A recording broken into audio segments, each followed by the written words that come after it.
നമസ്കാരം. ഞാൻ അനൂപ് അഗ്നിശർമ്മൻ, ആറ്റിങ്ങൽ. കർക്കിടക മാസം വന്നു. രാമായണ മാസം, പുണ്യമാസം, ആത്മീയ വളർച്ചയ്ക്ക്, ദൈവികമായ ഉയർച്ചയ്ക്ക്, സിദ്ധി ലഭിക്കുന്നതിന്, തന്നിലെ പ്രാണശക്തി വർദ്ധിപ്പിക്കുന്നതിനൊക്കെയും ആചാരങ്ങളും നിഷ്ഠകളും വ്രതാധികാരങ്ങളും ഒക്കെ അനുഷ്ഠിക്കാൻ പറ്റിയ മാസമാണ് ഈ കർക്കിടക മാസം. ജ്യോതിഷമായ രീതിയിൽ ഈ മാസത്തെപ്പറ്റി ചിന്തിക്കുമ്പോൾ വളരെ വിപുലമായ കാര്യങ്ങൾ സംസാരിക്കാനുണ്ട്.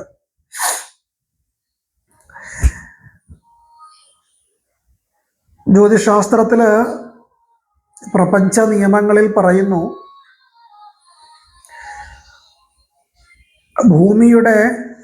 ഭൂമി ഗർഭം ധരിച്ച മാസമായിട്ടാണ് കർക്കിടക മാസത്തെ പറയുന്നത്. ആദ്യമായി ഭൂമി ഗർഭമായ മാസം. അതുകൊണ്ടാണ് കർക്കിടകം ചന്ദ്രന്റെ രാശി. ചന്ദ്രനാരാണ്? മാതാവ്. സൂര്യനാരാണ്? ഉയിര്. അപ്പം കർക്കിടക മാസത്തിലേക്ക് സൂര്യൻ വരിക. അപ്പം ചന്ദ്രൻ മാതാവാകുന്ന മാസം. അങ്ങനെ ജ്യോതിശാസ്ത്രം കർക്കിടക മാസത്തെ വിശേഷിപ്പിച്ചിരിക്കുന്നു. അതുപോലെ തന്നെ ഈ ഭൂമിയിൽ ആദ്യമായി ഒരു ജീവൻ ഉണ്ടായതും ഈ കർക്കിടക മാസമാണ്. അതും പൂയം നക്ഷത്രത്തിലാണ് ആദ്യമായി ഈ ഭൂമിയിൽ ഒരു ജീവൻ മുളച്ചത്. മനുഷ്യന്മാരാണെങ്കിലും ഒക്കെ തന്നെയും ഈ കർക്കിടക മാസത്തിൽ പൂയം നക്ഷത്രത്തിലാണ് ആദ്യമായി ഒരു ഉയിര് ഈ ഭൂമിയിൽ ഉണ്ടായത്. അപ്പോ കർക്കിടക മാസത്തില് ഒരുപാട് പുണ്യകാര്യങ്ങൾ നമുക്കിവിടെ ചെയ്യാൻ പറ്റും.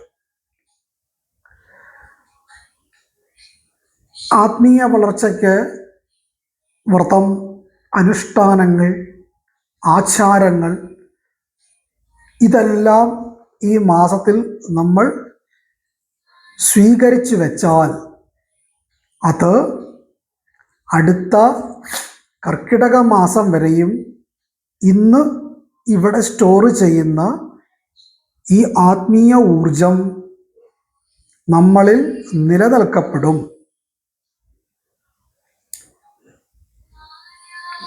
എന്ന് ശാസ്ത്രം പറയുന്നു.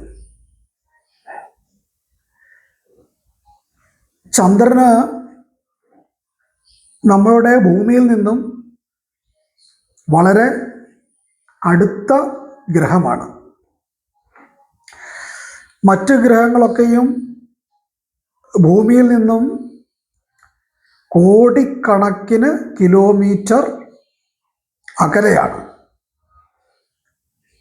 എന്നാൽ ചന്ദ്രനോ ഏതാണ്ട് 3-4 ലക്ഷം കിലോമീറ്റർ ഡിസ്റ്റൻസിൽ മാത്രമാണ് ചന്ദ്രന് സ്ഥിതി ചെയ്യുന്നത്. അപ്പോൾ ഭൂമിയിലേക്ക് ഏറ്റവും കൂടുതൽ സ്വാധീനം ചെലുത്താൻ കഴിയുന്ന ഗ്രഹം ചന്ദ്രനാണ്. അപ്പോൾ ആ ചന്ദ്രന്റെ മാസമാണ് കർക്കിടകം രാശി. ഇപ്പോൾ ഏതാണ്ട് സൂര്യൻ ഭൂമിയിൽ നിന്നും ഏതാണ്ട് 15 കോടി കിലോമീറ്റർ ഡിസ്റ്റൻസിൽ ആണ്. ഈ ശനി ഏതാണ്ട് 128 കോടി കിലോമീറ്റർ അകലെയാണ് സ്ഥിതി ചെയ്യുന്നത്. വ്യാഴം ഏതാണ്ട് 63 കോടി കിലോമീറ്റർ അകലെ. അപ്പം അങ്ങനെ എന്നാൽ ചന്ദ്രൻ ഏതാണ്ട് 3-4 ലക്ഷം കിലോമീറ്റർ അകലത്തിൽ മാത്രമാണ് സ്ഥിതി ചെയ്യുന്നത്.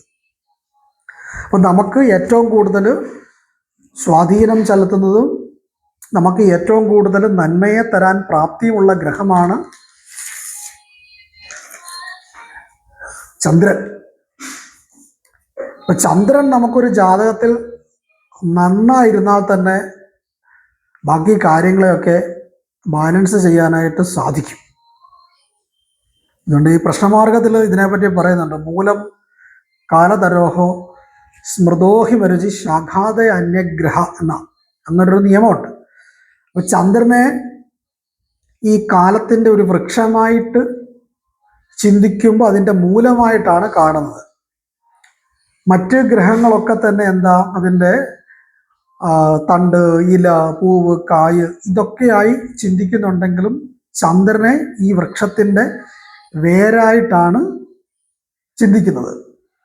അപ്പം വേരിലൂടെയല്ലേ എല്ലാ കാര്യങ്ങളും വലിച്ചെടുത്ത് മറ്റ് തണ്ടിലേക്കും ഇലകളിലേക്കും പൂവിലേക്കും കായിലേക്കും ഈ വൃക്ഷത്തിന് വളരാൻ ആവശ്യമായ കാര്യങ്ങളെയൊക്കെ വലിച്ചെടുക്കുന്ന ആരാ? വേരാണ്. അപ്പോൾ ആ വേരായിട്ടാണ് ചന്ദ്രനെ കണക്കാക്കുന്നത്. അപ്പോൾ ആ ചന്ദ്രൻ ബലമുണ്ടെങ്കിൽ തന്നെ എന്താ, വേരിന് ബലമുണ്ടെങ്കിൽ തന്നെ ബാക്കി ഗ്രഹങ്ങൾക്കൊക്കെ എന്തെങ്കിലും പിഴവുണ്ടായാൽ പോലും അതിനെ പരിഹരിക്കാൻ ചന്ദ്രന് കഴിയും. അപ്പോൾ ആ ചന്ദ്രന് ഏറ്റവും കൂടുതൽ, അല്ലെങ്കിൽ ചന്ദ്രൻ്റെ ആ മാസമാണ് കർക്കിടക മാസം. അപ്പോൾ ഈ മാസത്തിൽ ചന്ദ്രൻ ആരാണ്? ഭഗവതിയാണ്. അപ്പോൾ ദേവീ വഴിപാടുകൾ നടത്തുന്നത് വളരെയേറെ നല്ലതാണ്. പൂർവജന്മാർജിതമായി മാതൃശാപം, സ്ത്രീ ശാപം ഇങ്ങനെയൊക്കെ സംഭവിച്ചിരിക്കുന്ന ആളുകൾ ഈ മാസത്തിൽ അതിൻ്റെ പാപപരിഹാരങ്ങൾ ചെയ്താൽ ഇത്തരത്തിലുള്ള മാതൃശാപം, സ്ത്രീ ശാപം തുടങ്ങിയ ശാപങ്ങൾ മാറുന്നതിന് ഈ മാസത്തിൽ പ്രാർത്ഥനകളും വഴിപ്പെടുന്നതും വളരെയേറെ നന്മ ചെയ്യും. അതുപോലെ തന്നെ ഈ സന്താനപ്രാപ്തി ഇല്ലാത്തവർ, സന്താനങ്ങളാൽ ദുഃഖം അനുഭവിക്കുന്നവരൊക്കെ വ്രതമെടുക്കുകയും സന്താന ഭാഗ്യത്തിന് വേണ്ടിയിട്ട് ചികിത്സ ഒക്കെ ഈ കർക്കിടക മാസം ചെയ്താൽ അതിന് ഫലപ്രാപ്തി ഉണ്ടാകും എന്ന് ജ്യോതിഷം പറയുന്നുണ്ട് ഈ മാസത്തിൽ. അപ്പോൾ ഈ ചന്ദ്രൻ എന്ന് പറയുന്നത് ഈ ഒരു വർഷത്തിലൊരു പ്രത്യേകത, കർക്കിടകം രാശിയിലാണ് വ്യാഴം സ്ഥിതി ചെയ്തത്. വ്യാഴം ആരാണ്? ഗുരു, ഈശ്വരൻ, ദൈവം, ആചാര്യൻ, ഗുരു, കുട്ടികൾ, പണം, ഇതൊക്കെ വ്യാഴത്തിന് പറയുന്നുണ്ട്. അപ്പം വ്യാഴം സർവേശ്വര കാരകനാണ്, ഈശ്വര കാരകത്വമാണ് വ്യാഴത്തിനുള്ളത്. ആ വ്യാഴം എവിടെ നിൽക്കുകയാണ്? ഇപ്പൊ കർക്കിടക രാശിയിൽ തന്നെയാണ് നിൽക്കുന്നത്. സൂര്യൻ ആരാണ്? ആത്മകാരകൻ. സൂര്യൻ പിതാവാണ്, ചന്ദ്രൻ മാതാവാണ്. അപ്പൊ ആ ചന്ദ്രന്റെ രാശിയിലേക്ക് ആത്മാവായ സൂര്യൻ വരുന്നു. അവിടെ ആരാ ഇപ്പോൾ സൂര്യനെ വരവേക്കുന്നത്? സാക്ഷാൽ ഈശ്വരൻ തന്നെ, ആ വ്യാഴം തന്നെയാണ്. ചന്ദ്രൻ, ഗുരു, സൂര്യൻ, ഈ ഒരു കോമ്പറ്റീഷൻ ഇത് വളരെ ഒരു നല്ല ഒരു കാര്യമാണ്. ചന്ദ്രന്റെ രാശിയിലേക്ക് സൂര്യൻ വരുമ്പോൾ ചന്ദ്രനാണ് ആരുള്ളത്? പിതൃക്കൾ.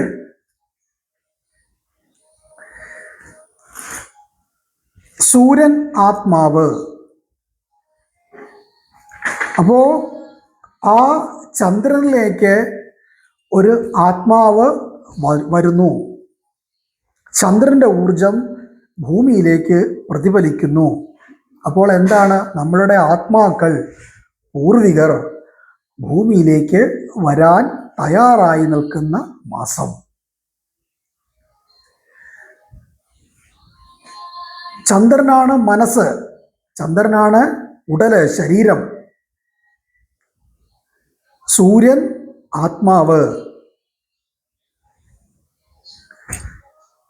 അപ്പോൾ ആത്മാവിൻ്റെ ചിന്ത, മനസ്സ്, ഇതെല്ലാം ഭൂമിയിലേക്ക് നോക്കുകയും ചിന്തിക്കുകയും കാണുകയും ഒക്കെ ചെയ്യുന്ന മാസം കർക്കിടക പ്രാധാന്യം. അപ്പോൾ ചന്ദ്രനാണ് അരി, ചന്ദ്രനാണ് അന്നം.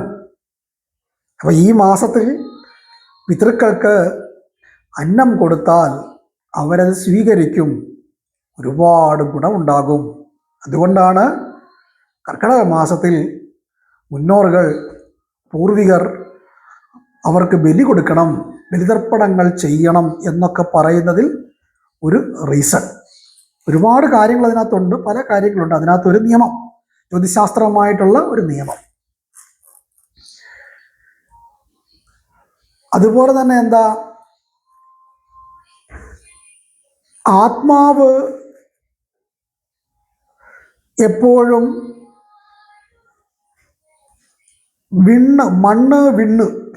മണ്ണെന്ന് പറഞ്ഞാൽ ഈ ഭൂമിയിൽ നിലനിൽക്കപ്പെടുന്നത്, വിണ്ണെന്ന് പറഞ്ഞാൽ ഇവിടെ നിന്ന് ഉയർന്നത്. അപ്പൊ ആത്മാക്കൾ എപ്പോഴും എവിടെയാ? വിണ്ണിലാണ് നിൽക്കുന്നത്. അപ്പം വിണ്ണിനായിട്ടുള്ള ഒരേ ഒരു ഗ്രഹമാണ് ആര്? വ്യാഴം. ആ വ്യാഴം ഇപ്പോൾ കർക്കിടകം രാശിയിൽ നിൽക്കുന്നു. അപ്പോൾ ഈ ആത്മാക്കൾക്ക് ഇപ്പോൾ ഈ മാസത്തിൽ കൊടുക്കുന്ന ബലിതർപ്പണാദി കാര്യങ്ങൾ ഈ ഭൂമിയിൽ നിന്നും ആത്മാക്കളുടെ കർമ്മങ്ങൾ വിടുവിച്ച് വിണ്ണിലേക്ക് പോകുവാൻ, വിണ്ണിന്റെ ഗ്രഹമാരാണ് വ്യാഴം, വ്യാഴമാരാണ് ഈശ്വരൻ. ഈശ്വരനിലേക്ക് പോവാൻ ആത്മാക്കൾക്ക് പ്രാപ്തിയുള്ള മാസമാണ് ഈ വർഷത്തെ കർക്കിടക മാസം. വളരെ പ്രാധാന്യമുണ്ട്. അപ്പൊ സൂര്യനെ വ്യാഴം വരവേറ്റ് സൂര്യനും ഗുരുവും ഒരേ ഇടത്തിൽ ഇരിക്കുന്ന മാസം മോക്ഷമാസം. അപ്പൊ പിതൃമോക്ഷം കിട്ടുന്നതിന് ഈ പ്രാവശ്യത്തെ ബലി വളരെയേറെ ശ്രേഷ്ഠമാണ്. പിതൃക്കൾക്ക് മുക്തിയും മോക്ഷവും ഈശ്വരനിൽ എത്തുന്നതിനും വളരെയേറെ ഗുണകരമാകുന്ന മാസമാണ്. അപ്പോൾ സ്ത്രീ ശാപദോഷങ്ങൾ മാറുന്നതിനും ഗർഭസംബന്ധമായിട്ട് ബുദ്ധിമുട്ട് അനുഭവിക്കുന്നവർ, സന്താന പ്രാപ്തി ഇല്ലാതെ വിഷമിക്കുന്നവരൊക്കെ ദേവീക്ഷേത്രത്തിൽ അടിപ്രദക്ഷിണം ചെയ്യുക. ഒരു കാലെ തൊട്ട് ഒരു കാല് വെച്ച് ക്ഷേത്രത്തിൽ അടിപ്രദക്ഷിണം വെച്ച് തൊഴുത് പ്രാർത്ഥിക്കുന്നതൊക്കെയും സ്ത്രീ ശാപം മാറുന്നതിനും സന്താനപ്രാപ്തി ദോഷങ്ങൾ മാറുന്നതിനുമൊക്കെയും ഈ മാസം വളരെ ശ്രേഷ്ഠമാണ്. എപ്പോഴും എന്തുണ്ട്? നമ്മുടെ കൂടെ നമ്മളുടെ കർമ്മയുണ്ട്. എപ്പോഴും കർമ്മ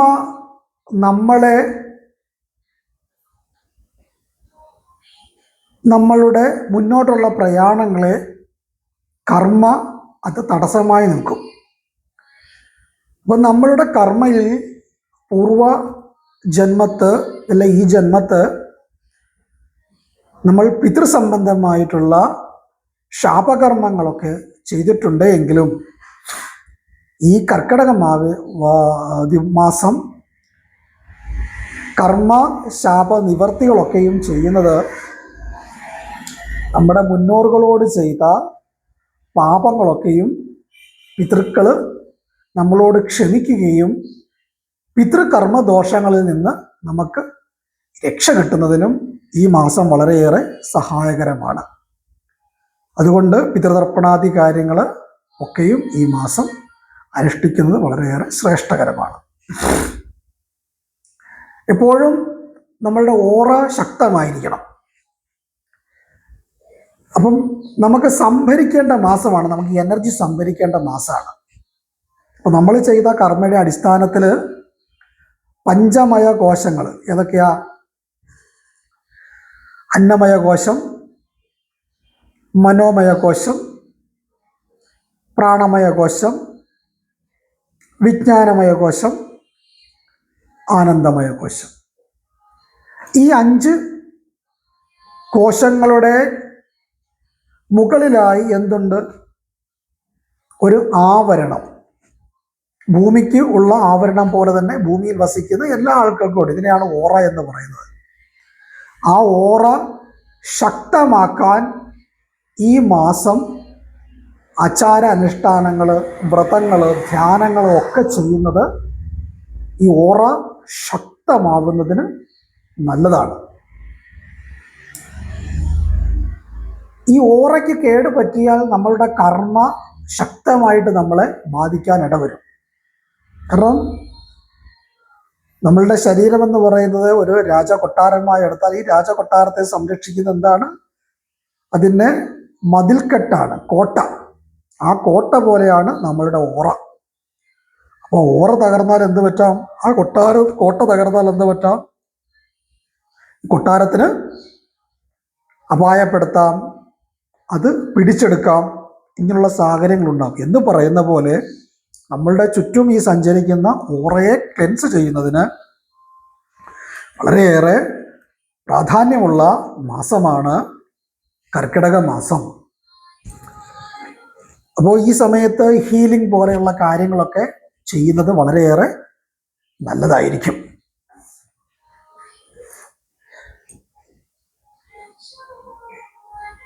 പിന്നെ ഒരു പരിഹാരം ആണ്, നമ്മളിലെ ഈ ദുരിതദോഷങ്ങളൊക്കെ മാറുന്നതിന് വേണ്ടി ഈ മാസത്തിൽ ഒരു നാളികേരം എടുത്ത് നമ്മളിൽ ഇങ്ങനെ മൊത്തത്തിൽ ഒഴിഞ്ഞ് ഈ നാളികേരം ഉടച്ച് തീയിൽ ദഹിപ്പിച്ച് കളയുക, തീയിലത് കത്തിച്ച് കളയുക. ഇങ്ങനെയൊക്കെ ചെയ്താൽ നമ്മളിലെ ഈ ഓറയിൽ അടങ്ങിയിരിക്കുന്ന കർമ്മദോഷങ്ങൾ മാറുന്നതിന് വളരെയേറെ നല്ലതാണ്. അപ്പൊ തേങ്ങ എന്ന് പറയുന്നത് ഈ ചന്ദ്രനാണ്. തേങ്ങയുടെ പാല് ചന്ദ്രനാണ്, തേങ്ങയുടെ വെള്ളം ചന്ദ്രനാണ്. ആ തേങ്ങയുടെ പുറത്തെ തോട് അത് സൂര്യനാണ്. തേങ്ങ ആട്ടിക്കഴിയുമ്പോൾ ഇതിലെന്താണുള്ളത്? എണ്ണ എന്താണ്? ശനിയാണ്. ശനി എന്താണ്? കർമ്മകാരകനാണ്. അപ്പം സൂര്യന്, ചന്ദ്രന്, ഇതിൻ്റെ സത്തായ എണ്ണ ശനി, ഇത് ഒഴിഞ്ഞു മാറ്റുമ്പോൾ കർക്കിടക മാസം ഇപ്പോൾ സൂര്യന് പ്രാധാന്യം വന്നു, ചന്ദ്രന് പ്രാധാന്യം വന്നു. ശനി എന്ന് പറയുന്നത് കർമ്മയാണ്. അപ്പൊ ഇത് നമ്മൾ ഒഴിഞ്ഞ് അഗ്നിയിൽ ദഹിപ്പിച്ച് കളഞ്ഞാൽ എന്ത് സംഭവിക്കും? നമ്മളിലെ കർമ്മദോഷങ്ങൾ മാറുന്നതിനും ആത്മദോഷങ്ങൾ മാറുന്നതിനും ഒക്കെ വളരെയേറെ നല്ല മാസമാണ്. അപ്പൊ ഈ മാസങ്ങളിൽ നമ്മളെ തന്നെ ശുദ്ധീകരിക്കണം. അപ്പൊ ഈ സമയത്ത് പ്രാർത്ഥന, രാമനാമം, രാമായണ പാരായണം, അങ്ങനെയൊക്കെയുള്ള പുണ്യകാര്യങ്ങളൊക്കെയും ചെയ്ത് നമ്മളെ ശക്തമാക്കി നിർത്തണം. അത്രയൊക്കെ പ്രാധാന്യങ്ങളുണ്ട്. ഇനിയും ഒരുപാട് കാര്യങ്ങളുണ്ട്.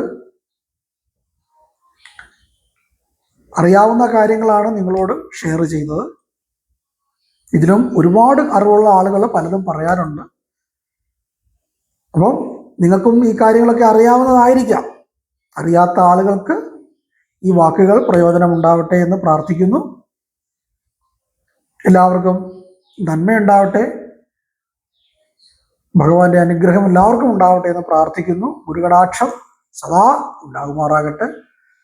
നന്ദി, നമസ്കാരം.